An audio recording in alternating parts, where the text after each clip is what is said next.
And then we'll take a few more questions after. Thank you, Mike. Can everyone hear me okay? Yeah. Good. No. Okay. Well, folks, the glory of speaking last is the fact that these three gentlemen have said almost everything that I want to say. So now I have to come up with new stuff. All right, but the fact is, both Dr. Coleman and Mr. Tuckey shared with you some timeline of things that happened. And although this has been going on for well over 12 months as far as the four of us are concerned, and many of you are concerned, we're still not really any further ahead than we were at 7 p.m. on April 18th. And the reason I say that is because that same motion is on the table. A motion to consider approving the lease of the land at Conestoga College.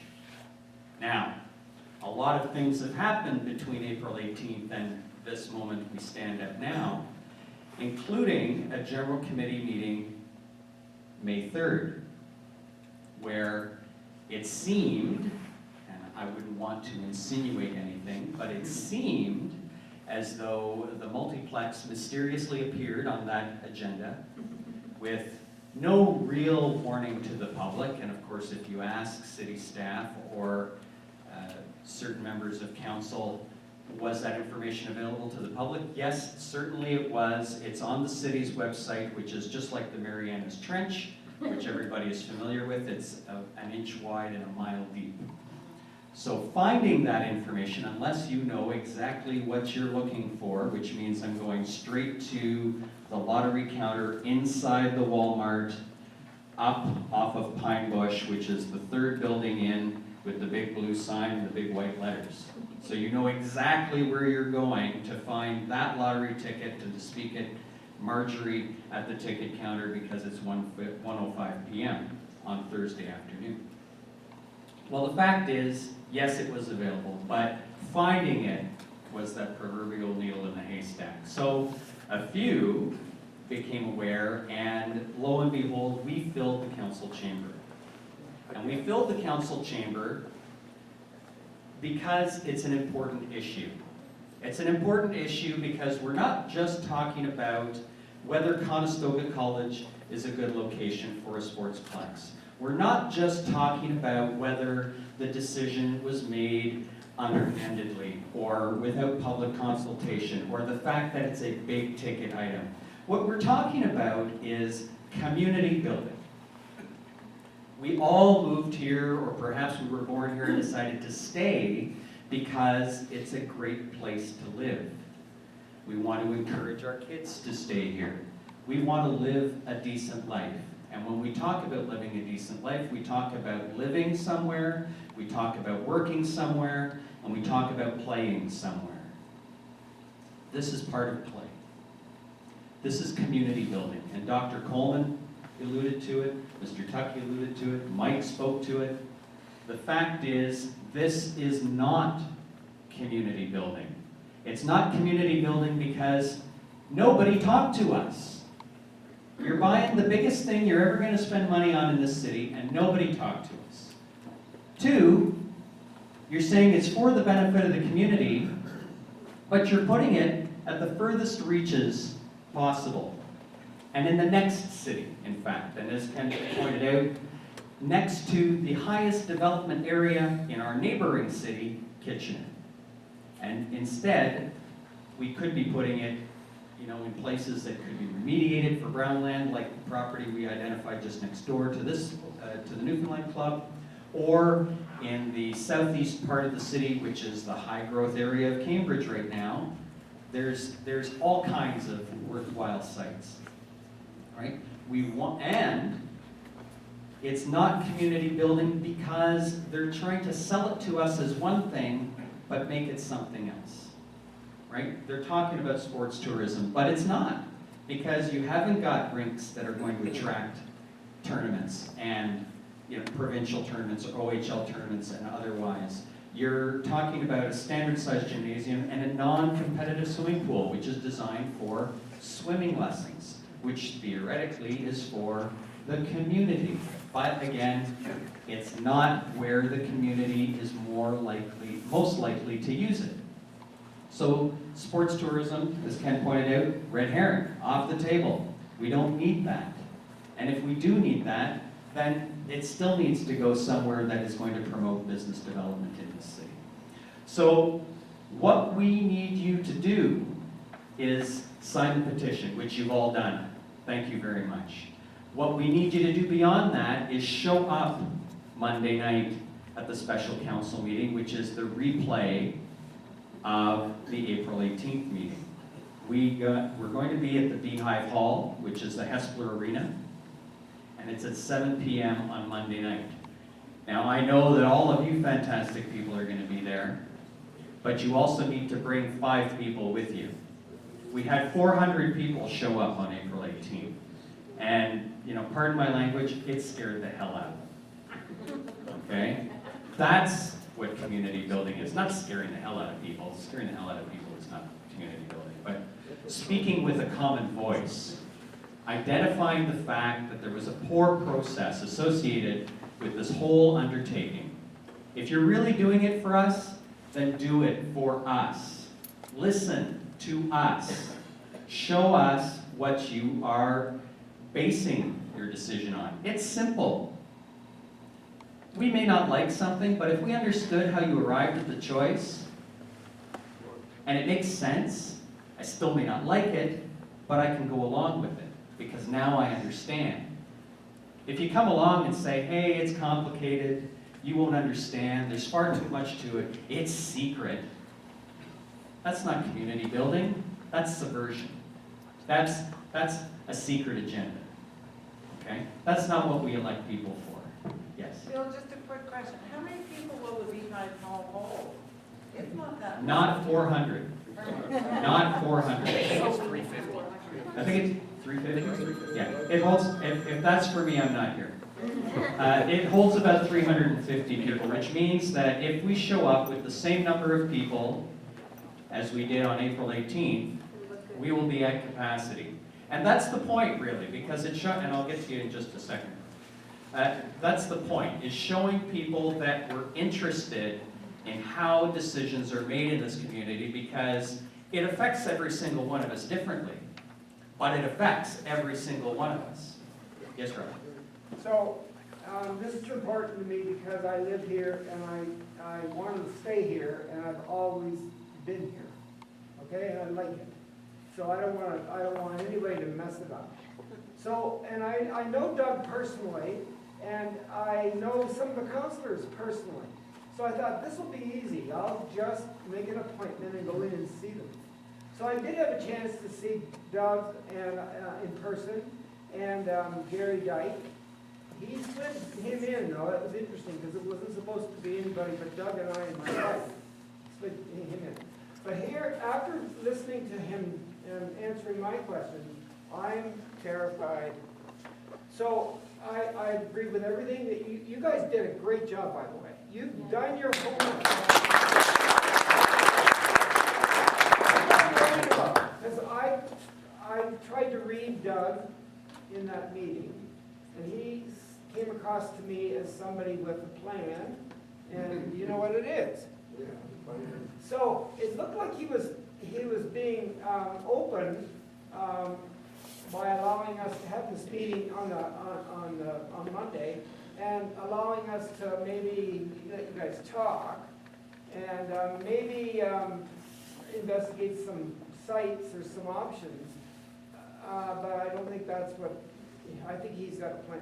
You know what it is. So here's where I'm confused, because I think it's not going to go our way. So here's where I'm confused. What is happening on Monday night? If the three of you are going to, repeat what you said to us, I don't know how those counselors can think the way they think. Because you did a fantastic job. It makes perfect sense. And if that's the case, that's good. If he's going to have somebody speak to support the Conestoga site, who will that be?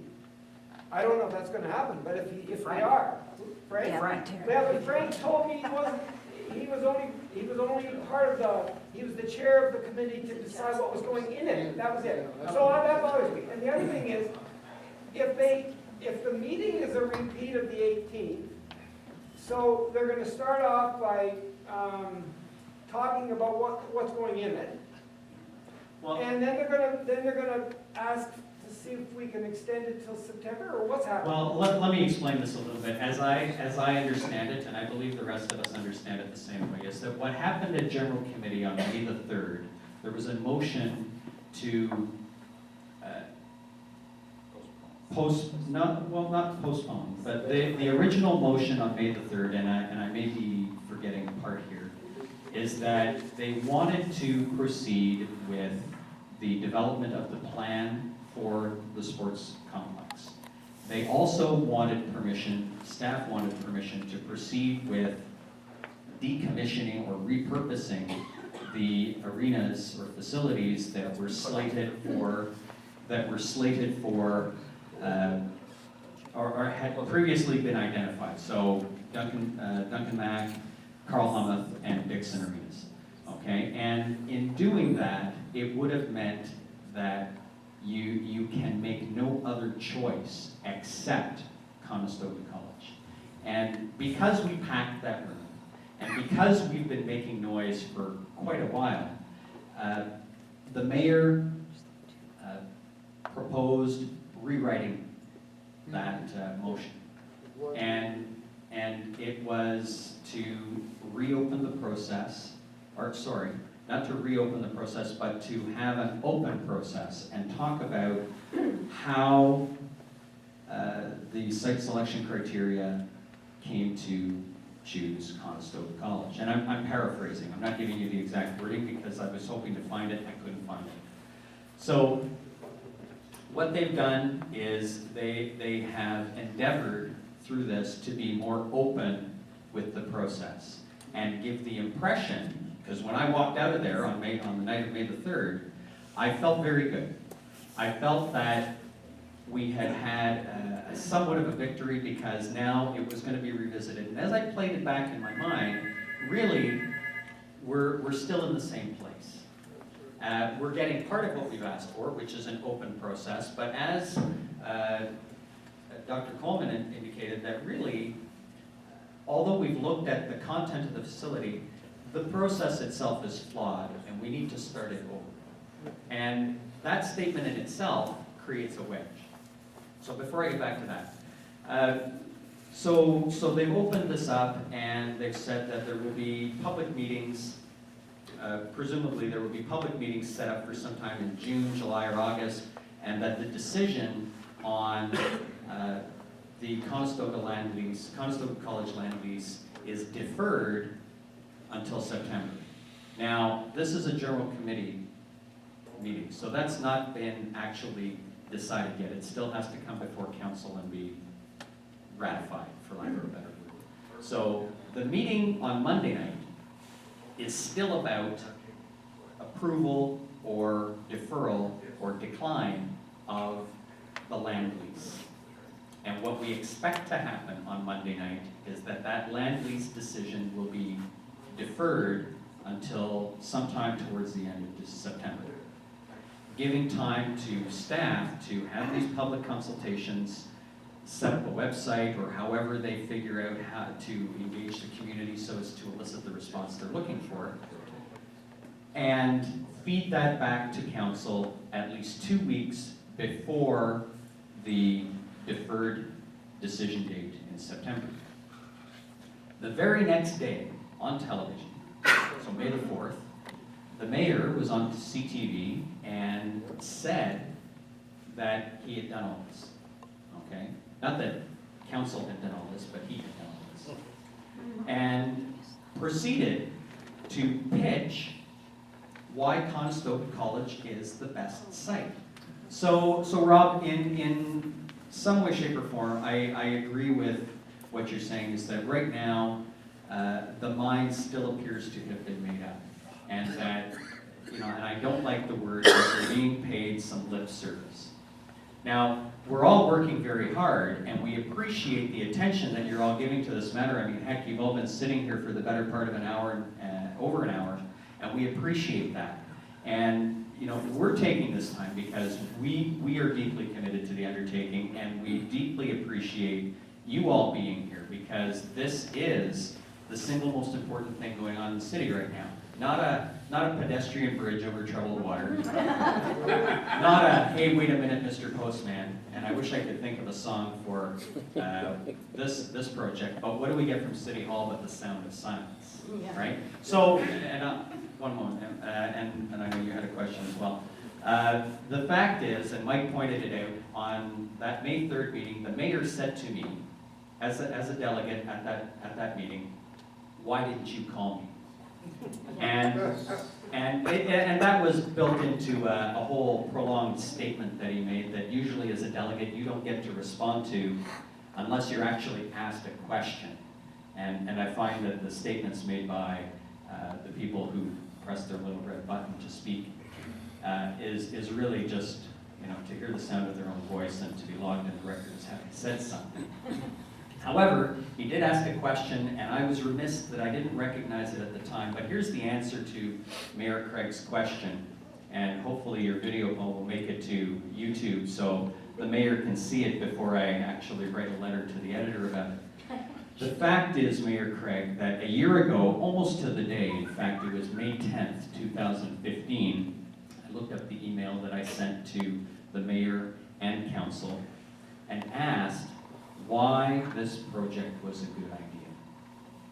That was a Sunday, and he called me right back.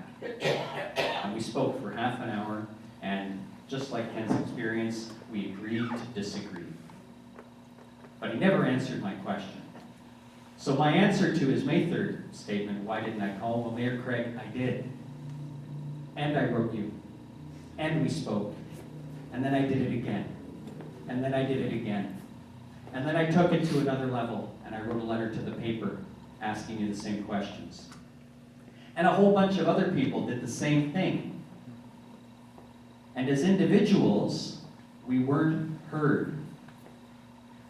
I was astounded by a statement that Councillor Mann made, that he didn't realize that people felt this way. Okay? Maybe he doesn't read his emails, but I find that an astonishing statement given the amount of time that's gone by and the amount of effort that people have put into making their view known, but he didn't realize. We've got 2,300 names on a petition. Council has been bombarded with hundreds, if not thousands, of emails. How could you not know?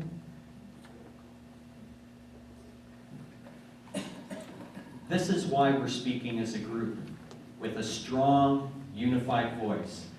Where the project goes, we all have an opinion. Do I agree with all those opinions? Probably not as an individual. We all think what we think for various reasons, but what's going on tonight is community building. We're building a community through a strong voice. Okay, and that's what that meeting is really about on Monday night, is speaking with a strong voice, making sure that council understands that the way they're making a decision is wrong, and that the decision they want to make is wrong. And there's no fault in admitting a mistake. It's how you manage your mistake and where the fault lies. So yes, ma'am, your question. Sorry. I'm sorry. I'm just wondering how, because I know there's going to be a public consultation process over this summer, but how can we make sure that those open houses, we don't know what the process is going to be, but how can we make sure that it takes place in a setting like this, where there actually are people we can ask questions of? I'm assuming, will they be council members, staff members? Well, sorry, I'll get it in a second. The answer to your question is that's truly unknown at this point. What we can really do is insist on how we would like to be engaged, so that we can clearly articulate our viewpoints and make sure that that is properly considered in the decision-making process. Mike? That was definitely brought up when I met with Gary Dyke and Ken McVitie and they said, they were very clear that if the process turns like council did on the 18th, that they will pack up and leave. That was Mr. Dyke's words. I offered, if I'm available, to MC the event, to try to keep calm amongst the crowd, but we have the right to ask questions, and we have the right to ask for the answers to those questions. And if we're not getting them, I understand why people get upset. That's why people got riled up to begin with, was because we've been asking the questions and being ignored. So hopefully we'll be able to attend those events, react respectfully to everybody involved. Hopefully they'll be able to not just broadcast to us, but actually listen, and other professionals will be able to show up and provide their opinion. That's how I'd like to see it, and I think that's how we'd all like to see it. There was a question back here. Yeah, I'm just wondering if you know what the opinion of the Cambridge Chamber of Commerce is on all these. So for anyone who didn't hear that, the opinion, the gentleman is asking if we know what the opinion of the Chamber of Commerce is. And I don't want to put words in the Chamber's mouth. Having spoken with Greg DeRocher, he's not necessarily saying that he is in favor or opposed to the project itself, but if the city is going to undertake something like this, that they should try to be within budget, which is their primary concern. So if you have interest in what the Chamber of Commerce's position is, I would suggest you contact them directly and pepper them with emails. Yes, ma'am. I was reading Dr. Tiggett's letter in the paper recently, and he's talking about growth and building and making more additions to the Cambridge campus. Now, I also have read the official plans for the province and for the city, as well as lots of other reports. And the one thing that does not seem to be addressed is the cumulative effect of growth of Conestoga College. If the Cambridge site actually is expanding and growing as they are perceiving it to be, and there's a multiplex and further parking, the city official plan is quite clear on the restrictions of impervious surface of only 35%. It's in a very hydrological sensitive area with the wetlands, the Blair, Bechtel, Crookston Creek. It actually feeds underground water systems for our drinking water systems, and they are not supposed to be altered. So there's very serious environmental concerns. The other point I wanted to mention here is the Places to Grow Act. There's been mention here about brownfields. The Places to Grow Act, which has been in force for a long time, but the new one that's just been released that I just read, is they are encouraging cities to intensify within the local community, within transit areas. They want people to actually rebuild brownfields and gray fields. So what we're hearing about shovel ready is incorrect. There's grants available, funding available, and they are not encouraging building on the outskirts of the town. The Places to Grow in the Greater Golden Horseshoe states very clearly that the municipalities will be losing their rights to the environmental concerns. They are asked to actually be above and beyond the minimum standards, and they do want the intensification, so, and for a community-built area. So everything that they're doing with the Conestoga site does not follow the provincial plan, the city official plan, or the Places to Grow plan.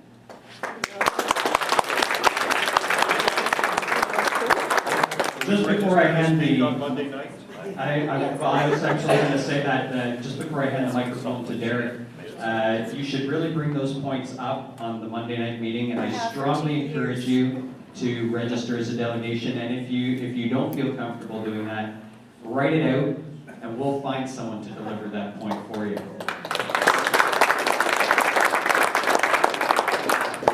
Clearly, you're a person of my own heart. I want to talk to Would you. you like a job in Glen? You actually read the document. I actually read the municipal act as well, and the schedule items are incorrect as well. Wonderful. While I was sitting here and listening, I thought it might be a good idea to have a two-way conversation. Why don't we think about running a parallel site selection process? That is, the city will come out with something. 2 weeks later, we have our own public meeting like this one. and put forward our version of where they are in the process.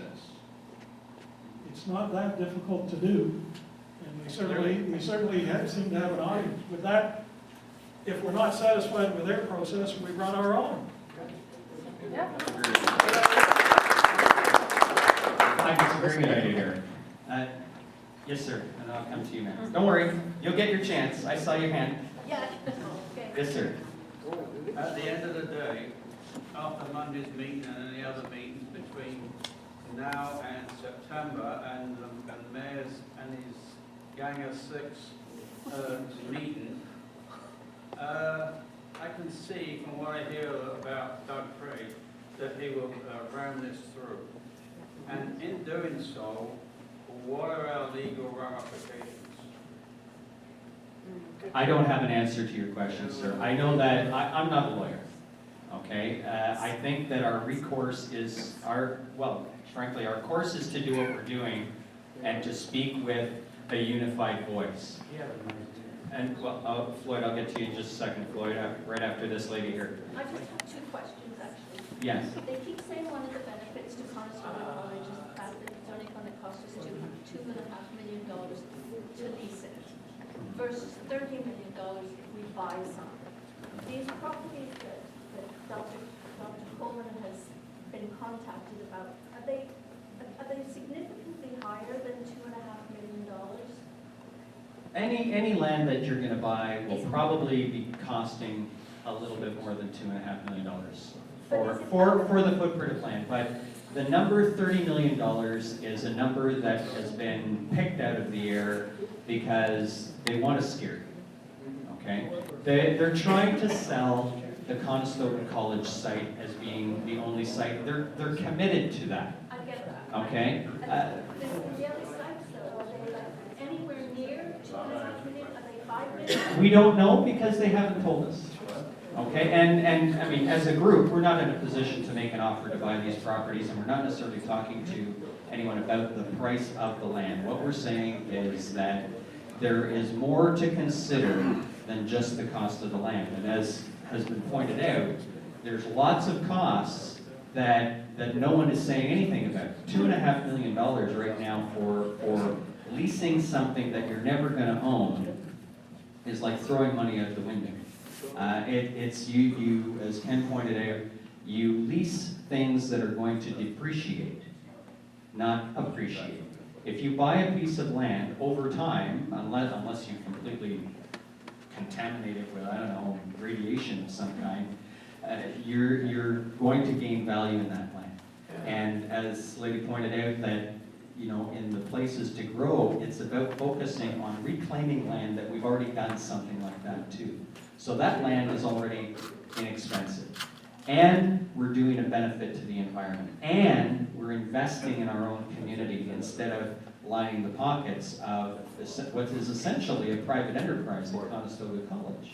So what we're not talking about is the real cost of the building. Numbers are floated between $50 and $78 million to build this structure. Who knows what it's actually going to cost because it's not planned out yet. The numbers are just coming out of the air. The real cost for something like this is in your operating costs. And it's not the hockey pads that cost you money, it's the pool that costs you money.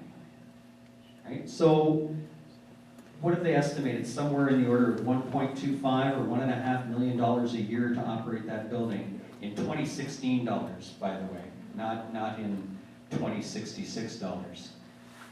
And that's almost $200 million, or $120 million just to operate the building in today's money. And what we didn't elaborate on is that the fact that the two choices you have at the end of the lease is that either the college buys the building at fair market value, and that's one of the ways out. Is it still in there? Is it still Yeah. in the MOU? It's in the lease agreement. Is it? Okay, the 40-odd pages of legalese, that one of your two ways out at the end of the term is Conestoga College has the option to buy, and I say option, to buy the building at fair market value. But if current situation is any indication, that you have Carl Hellmuth, you have Duncan McIntosh, and you have Dixon Arena, none of these, in my understanding, are anywhere near 50 years old. And we're ready to decommission them. So what's this multiplex gonna look like in 50 years? Why is Conestoga College as a business gonna wanna buy an outdated sports complex? They're not. So the other option is bring the site back to its pre-construction condition. And because we already know, before a shovel has hit the dirt, that it's an environmentally sensitive area, and if we did it by today's rules, it would cost a pretty penny. What's it gonna cost in 60 years from now, when hopefully we're a little more sensitive to these things and the rules are even more strict? So isn't it better to remediate something that we've already damaged today than to do damage to another property that is clearly sensitive and pay for it in 60 years from now? Okay, now none of us will really care in 60 years because, gosh darn it, I'm gonna be over 100 years old. I'm gonna be over 110 years old. So why do we wanna do that to ourselves? Why do we wanna do that to our kids? Why do we wanna do that to our grandkids? We don't. We love them, even though they're not born yet. Okay? So the answer to your question is that there is no real advantage to leasing that property for $2.5 million. And we don't know what the real cost of buying another property is because it hasn't been investigated by anyone who would be privy to those costs.